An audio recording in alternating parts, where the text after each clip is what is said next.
Odisha public भ्यूटी को स्वागत जनाऊँची। आज पवित्र उत्कल दिवस ओडिशार आभार दूध बनिता सभी आज दिवस को आनंदर सहित पालन कर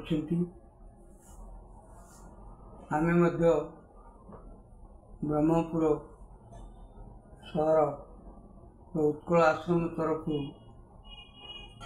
उत्कल दिवस को आडंबर सहकारे पालन करुछु एवं मन पकाउछु। आपण माने जानथिबे जे ओडिशा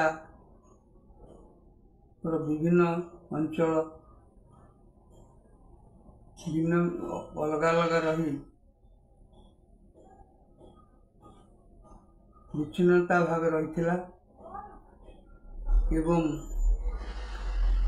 1936 मसीहा एप्रिल 1 तारीख दिन आमर पूर्व श्री महापुरुष माने आप्राण चेष्टा करी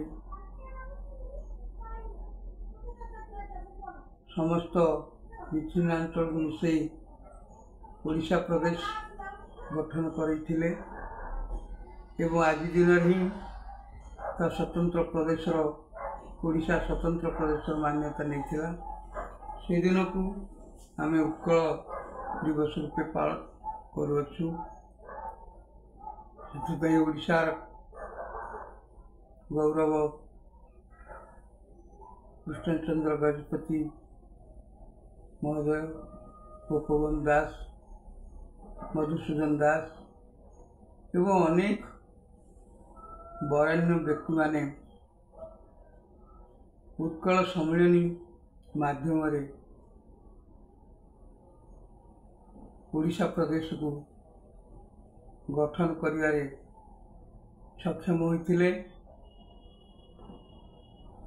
एवं यही उत्कल सम्मेलनी रे गंजाम शाखार तरफ आम जहाँ अनुभव करुछु प्रथम गंजाम ये उत्कल सम्मेलनी कक्ष एवं काटिंगा राजा आदि मनुष्य मान प्राथमिक उद्यम उत्कल सम्मेलनी कार्यक्रम आरंभ होइतिला एवं सेठी ओडिशा प्रदेश गठन पाई जीवन्यास घटिथिला। परवर्ती समय ओडिशार विच्छिन्नांचल मिसई ओडिशा प्रदेश गठन होइतिला एवं गठन होइतिले मध्य अनेक अंचल एबे भी ओडिशा बाहर रही जाइछंती। झारखंड, आंध्रा आदि अंचल से माने रही जाइछंती। से माने जदियो ओडिया भाषाभाषी अंचल थिले धीरे धीरे ओडिया भूली जावाक से बसले। आज आपण मैंने जानती ओडिया एक प्राचीन भाषा। संस्कृत भाषा पर ओडिया भाषा निश्चित रूपे आरंभ होइथिला एवं ओडिया भाषार एक स्वतंत्र मान्यता रही सारा विश्व रे या परिचित मध्य। जेतबेले खारवाल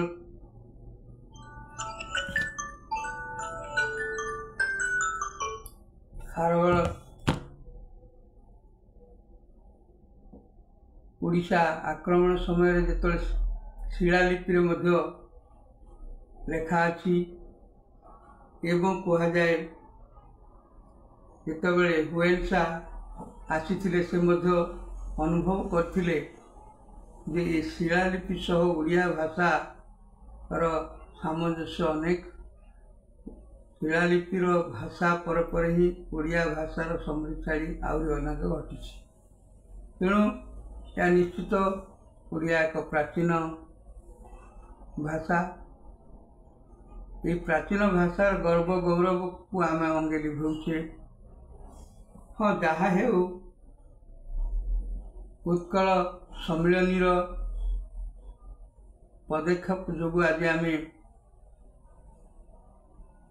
ଓଡ଼ିଶା ଏକ ସ୍ୱତନ୍ତ୍ର ଭାଷା ରୂପେ ପାଇଛେ ଏବଂ ଓଡ଼ିଶାର ବିଭିନ୍ନ ନାଁ ରହିଛି। ଉଡ୍ର, କଳିଙ୍ଗ, ଉତ୍କଳ, ଓଡ଼ିଶା ଇତ୍ୟାଦି ନାମକରଣରେ ଏ ରାଜ୍ୟ ପରିଚିତ ହୋଇଥାଏ। ଓଡ଼ିଆ ଭାଷା, ସାହିତ୍ୟ, ସଂସ୍କୃତି, କଳା ଏକ ସ୍ୱତନ୍ତ୍ର ଭାବେ ପରିଚିତ। ଉତ୍କୃଷ୍ଟ କଳା ଓ ଉତ୍କୃଷ୍ଟ ସାହିତ୍ୟ ସଂସ୍କୃତି ଯୋଗୁଁ ତାହା ଉତ୍କଳ ନାମ ରୂପେ ମଧ୍ୟ ପରିଚିତ। ତେଣୁ ଯଦିଓ ଓଡ଼ିଶା ରୂପେ ପରିଚିତ ହେଲେ ମଧ୍ୟ ଉତ୍କଳ ନାଁକୁ ଆମେ ମନେ ରଖି ଉତ୍କଳ ଦିବସ ରୂପେ ଗ୍ରହଣ କରିନେଇଛୁ। ଏହି ଉତ୍କଳ ଦିବସରେ ବ୍ରହ୍ମପୁର ସହରର ଡକ୍ଟର ହୃଷିକେଶ ପାତ୍ର ଏବଂ ଆଡ଼ଭୋକେଟ୍ ଲାଲ ବାହାଦୁର ପଟ୍ଟନାୟକଙ୍କ ଭବନରେ ଅଧ୍ୟକ୍ଷତାରେ ବିଛିନ୍ନାଞ୍ଚଳ, ଇଛାପୁର, ମଞ୍ଜୁସା ଇତ୍ୟାଦି ଜାଗାକୁ ଯାଇ ଏହି ଦିନ ସେଇଠାରେ ବସବାସ କରୁଥିବା ଓଡ଼ିଆ ଭାଷାଭାଷୀମାନଙ୍କୁ ଏହି ଗହଣରେ ଓଡ଼ିଆ ଭାଷା ଉପରେ ଆଲୋଚନା କରିଥିଲେ ଏବଂ ସେମାନେ ଯଦିଓ ଓଡ଼ିଶାରୁ ବିଚ୍ଛିନ୍ନ ହୋଇ ବାହାରେ ରହୁଥିଲେ ମଧ୍ୟ ଏପର୍ଯ୍ୟନ୍ତ ସେମାନେ ଆଗ୍ରହ ରହିଛନ୍ତି ଯେ ଓଡ଼ିଶାରେ ମିଶିବା ପାଇଁ। ସେ ଯାହା ହେଉ ଉତ୍କଳ ସମ୍ମିଳନୀ ଯଦିଓ ତା'ର ପରମ୍ପରା ଅନୁଯାୟୀ ପାଳନ କରିଆସୁଛି, ଧ୍ୟାନ ଦେଉଛି, ତଥାପି ଏଇ ଯେଉଁ ବିଚ୍ଛିନ୍ନାଞ୍ଚଳ ରହୁଥିବା ଓଡ଼ିଆ ଭାଷାଭାଷୀ ମାନେ ଧୀରେ ଧୀରେ ସେମାନେ ମାତୃଭାଷାକୁ ପାଶୋରି ଦେଲେଣି।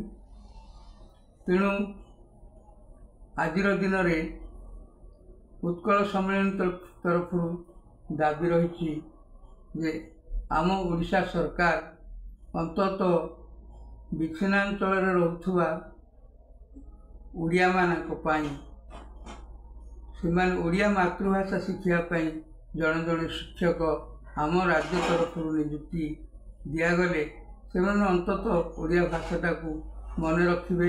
ଯଦିଓ ସେମାନେ ବିଚ୍ଛିନ୍ନାଞ୍ଚଳରେ ରହିଥିଲେ ମଧ୍ୟ ତାଙ୍କର ଭାଷା, ଓଡ଼ିଆ ଭାଷାକୁ ସେ ସବୁବେଳେ ମନେ ରଖିବେ ଏବଂ ଭୁଲିବେ ନାହିଁ। ଏହା ଆମର ଆଜିର ପ୍ରସଙ୍ଗରେ ଓଡ଼ିଶା ସରକାରଙ୍କୁ ଦାବି ରହୁଛି ଏବଂ ଉତ୍କଳ ସମ୍ମିଳନୀ ତରଫରୁ ଏହା ମୁଖ୍ୟ ପ୍ରସଙ୍ଗ ଅଟେ। ଏହା ସହିତ ଆମର ଦାବି ଯେ ଉତ୍କଳ ସମ୍ମିଳନୀ ବା ଦିବସରେ ବା ଉତ୍କଳ ଦିବସରେ ଓଡ଼ିଆ ଆମର ମାତୃଭାଷା ଜଣେ ଜାଣିଲେ ସେ ସବୁବେଳେ ସମୃଦ୍ଧିଶାଳୀ ହୋଇଥାଏ। ଅନ୍ୟ ଭାଷା ଜାଣିଲେ ମଧ୍ୟ ମାତୃଭାଷାର ଯେ ପାରଙ୍ଗମ ସେ ସବୁ ଭାଷାରେ ସକ୍ଷମ ହୋଇଥାଏ। ତେଣୁ ଓଡ଼ିଆ ମାତୃଭାଷା ଯେପରି ପ୍ରାରମ୍ଭିକ ସ୍ତରରେ, ପ୍ରାଥମିକ ସ୍ତରରେ ଆମ ଓଡ଼ିଶାର ସଭିଏ ଯେପରି ଗ୍ରହଣ କରିବେ ବା ପଠନ କରିବେ, ସେଥିପାଇଁ ଓଡ଼ିଶା ସରକାର ଧ୍ୟାନ ଦେବା ପାଇଁ ଆମେ ଉତ୍କଳ ସମ୍ମିଳନୀର ଆଲୋଚନା ସମୟରେ ଦାବି ଜଣାଉଛୁ। ବାସ୍ତବରେ ଏହି ଦୁଇଟିଏ ମୁଖ୍ୟ ପ୍ରସଙ୍ଗ ଅଟେ। କେବଳ ଅତୀତ କଥାକୁ ମନେ ପକାଇ ଭୁଲିଯିବାଟା ଉଚିତ ନୁହଁ। ଆମର ଦାବି ରହିଲା ବିଚ୍ଛିନ୍ନାଞ୍ଚଳ ରହିଥିବା ଓଡ଼ିଆମାନଙ୍କ ପାଇଁ ଶିକ୍ଷା, ଓଡ଼ିଆ ଭାଷା ଶିକ୍ଷା ପାଇଁ ଶିକ୍ଷକ ନିଯୁକ୍ତି ପ୍ରସଙ୍ଗ ଏବଂ ଆମ ରାଜ୍ୟରେ ଓଡ଼ିଶା ରାଜ୍ୟରେ ସଭିଏ ଯେପରି ଓଡ଼ିଆ ମାତୃଭାଷାରେ ପ୍ରାଥମିକ କ୍ଷେତ୍ରରେ ସକ୍ଷମ ଭାବେ ବାଧ୍ୟତାମୂଳକ ଭାବେ ତାହା ପଠନ ଯେପରି କରାଯିବ ତାର ପାଇଁ ବ୍ୟବସ୍ଥା କରିବା ପାଇଁ ଦାବି ଜଣାଉଛୁ। ଏବଂ ଆଲୋଚନାରେ ଏହା ପ୍ରସଙ୍ଗ ରହିଥିଲା। ଯେହେତୁ ଅନେକ ମନୀଷୀମାନେ, ଅନେକ ମହାପୁରୁଷମାନେ ତ ଆଜି ନାହାନ୍ତି, କିନ୍ତୁ ସେମାନେ ଯେଉଁ ସଂଗ୍ରାମ କରିଯାଇଛନ୍ତି ସେ ସଂଗ୍ରାମକୁ ଆଜି ମନେ ପକାଇ ଗୌରବ ଅନୁଭବ କରୁଛୁ। ଏହା ଆମର ଗୌରବର କଥା। ଉତ୍କଳ ଦିବସ, ଉତ୍କଳ ଜନନୀ ମା ସଦୃଶ। ମା ଯଦି ଯେପରି ବୈଦିକ ଚିନ୍ତନରେ ମା, ବାପା ଏବଂ ଜ୍ଞାନଦାତା ଯେପରି ମୁଖ୍ୟ ପ୍ରସଙ୍ଗ, ସେମାନେ ପ୍ରାଥମିକ ଧ୍ୟାନ ଦିଆଯାଇଥାଏ, କିନ୍ତୁ ସେହି କ୍ଷେତ୍ରରେ ମା ହେଉଛନ୍ତି ପ୍ରଥମ ଗୁରୁ ଏବଂ ମୁଖ୍ୟ ପ୍ରସଙ୍ଗ ଯଦି ମାତୃଶକ୍ତି ପ୍ରସଙ୍ଗ ନିଆଯାଇଥାଏ। ସେହିପରି ଆମେ ଯେ ଉତ୍କଳ ଆମର ଜନନୀ ମା ସଦୃଶ, ସେହି ଉତ୍କଳ ଜନନୀର ଉତ୍କଳର ଗୌରବ ଗାଥାକୁ ଆମେ ସବୁବେଳେ ମନେ ପକାଇବା ଏବଂ ସେହି ଭାଷା, ସଂସ୍କୃତି, ସାହିତ୍ୟକୁ ଆମେ ଆଦୃତ କରିବା ପାଇଁ ଚେଷ୍ଟା କରିବା ଏବଂ ସରକାର ଏଥିପ୍ରତି ଧ୍ୟାନ ଦେବା ପାଇଁ ମଧ୍ୟ ଦାବି କରିବା। ଏହା ପ୍ରତ୍ୟେକ ଉତ୍କଳ ସମ୍ମିଳନୀର ସଭ୍ୟମାନଙ୍କର ଦାୟିତ୍ୱ ରହିଛି ଏବଂ ଦାବି ମଧ୍ୟ ଜଣାଉଛୁ। ବହୁତ ଧନ୍ୟବାଦ।